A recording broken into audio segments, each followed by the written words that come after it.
When the Kolkata flyover collapsed few years ago, Modi ji gestured that it was not an act of God. He said it's an act of fraud.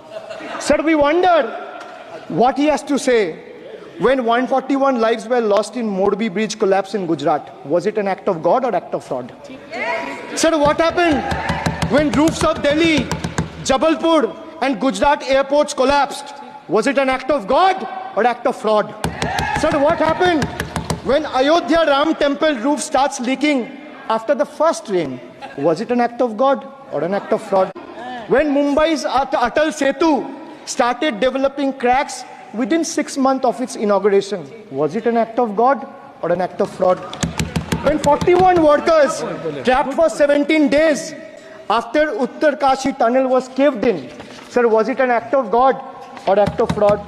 When 20 people killed as a girdle launcher collapsed in Samruddhi Expressway in Thane, what was it? An act of God and an act of fraud?